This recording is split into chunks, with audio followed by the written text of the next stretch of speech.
Olá, quinto ano, olá, galerinha.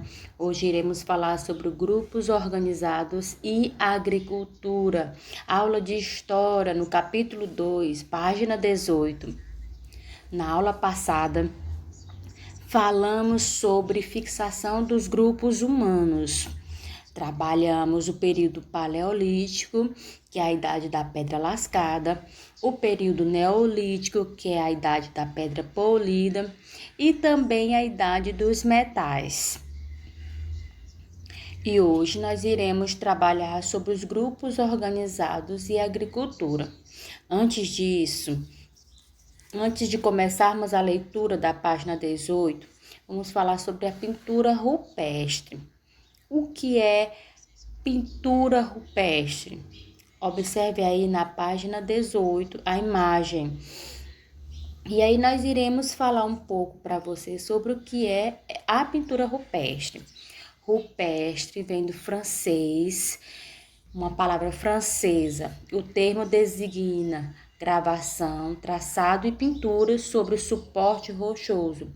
É o termo que denomina as representações artísticas pré-históricas realizadas em paredes, tetos e outras superfícies de cavernas e abrigos rochosos ou mesmo sobre superfícies rochosas ao ar livre. Então, o que é pintura rupestre, professora? Então, de acordo com o que estamos vendo aqui, são gravuras, são pinturas feitas pelo homem pré-histórico nas cavernas. Podemos entender que naquela época, no passado, não havia escrita. Então, a forma dele se expressar foi criando arte. A forma deles escreverem era fazendo artes nas cavernas. E o que são representados? São representados figuras humanas, de animais, rituais, as danças, as batalhas, tudo isso eles representavam através do desenho, isto era a escrita deles. E o que eles utilizavam para fazer essa arte? Utilizavam uma tinta que era produzido de elementos retirados da própria natureza. Se a gente observar esses desenhos antigos, eles são feitos de vermelho, são tipos de tinta, né? E eles pintavam também através de minerais, elementos que eles retiravam da própria natureza, as tintas. Então, além da cor vermelha da tinta, eles também faziam de argila, né, que resultava em cores amarelas e brancas. E eles utilizavam também pigmentos escuros, utilizavam carvão de uma forma espetacular, que existe até hoje essas pinturas nas cavernas. Eles mesmos produziam essa tinta e pintavam nas cavernas. Pintavam nos muros, nas rochas, ao ar livre. Então, esta era a forma dele registrar o cotidiano deles, viu? Então, quando você ouvir falar em pintura rupestre, são estas gravuras feitas em cavernas que os homens antigos faziam para registrar o seu cotidiano.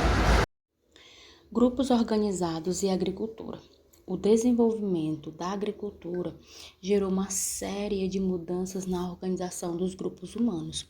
Por isso, esse contexto do desenvolvimento do cultivo de alimentos e domesticação de espécies de animais e vegetais é chamado de Revolução Neolítica ou Revolução Agrícola. Vocês lembram que eu falei para vocês que no período neolítico eles deixaram de ser nômades para ser sedentários, ou seja, eles se fixaram em um só local. Isso foi devido à domesticação de animais e à agricultura. Vocês lembram disso?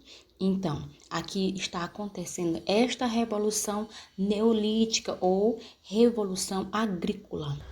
Então, uma das principais consequências do desenvolvimento da agricultura foi o crescimento populacional. Isso porque a maior oferta de alimentos possibilitou uma vida com menos riscos e mais recursos alimentares, ou seja, o desenvolvimento da agricultura fez isso. Muitos grupos passaram a se fixar em um mesmo local, formando aldeias, e as necessidades do cultivo da terra levaram à criação de novas formas de organizar a sociedade. As aldeias muitas vezes tiveram de se juntar para proteger-se de ataques de outros grupos.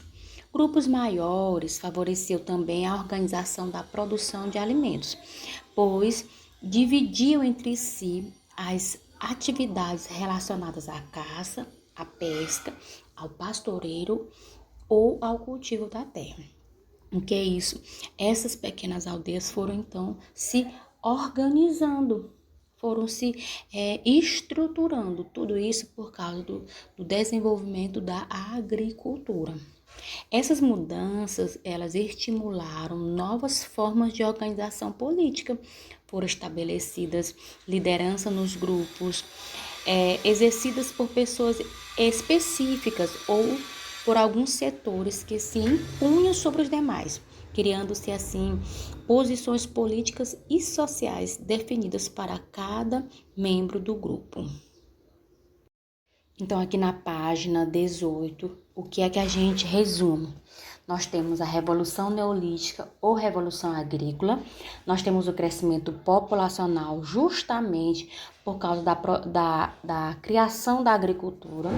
Muitos grupos passaram a se fixar em um mesmo local, formando aldeias, eles deixaram de ser nômades para ser sedentários. Os grupos maiores começaram então a liderar as aldeias. Estabelecimento de liderança nos grupos, sempre vai se levantar uma pessoa para liderar, sempre aquele que tem mais poder, e foi feita então a criação de posições políticas, tudo isso aqui na página 18. Vamos então fazer a leitura da página 20, ocupações humanas na África e no Oriente. As savanas da África Oriental foram as primeiras regiões do continente africano povoadas por grupos humanos, dos quais conhecemos alguns vestígios. Entre os povos que habitaram essa região estão os Quinoicó e os San, grupos que hoje geralmente são tratados de forma unificada, mas são diferentes em suas origens. Os Khoikhoi, provavelmente, eles emigraram do Nordeste para o sul do continente africano, a partir do Alto Nilo. Eles eram criadores de gado e trabalhavam o metal. Os San, por sua vez, eram caçadores-coletores. Hoje, há grupos remanescentes dessas etnias que vivem em minoria no deserto do Kalahari, na Namíbia, em Botsuana e em Angola. No Oriente Médio, os povos também passaram por um processo de fixação e formação de grupos organizados. A Mesopotâmia foi uma dessas regiões. Mesopotâmia significa entre rios, os rios Tigres e Eufrates, onde vários povos se estabeleceram em cidades independentes uma das outras. No Vale do Hindu, nas regiões onde se localiza o Paquistão, o Afeganistão e a Índia, também existiram ocupações humanas milenares, favorecidas pelos recursos do rio Hindu. Nessa região, havia uma cidade com elevado grau de sofisticação, chamado Harappa. Ela era circundada por muralhas, cortada por largas avenidas planejadas, e sua cultura influenciou toda a região. Eles praticavam a agricultura e a metalurgia e faziam o comércio com os povos da Mesopotâmia.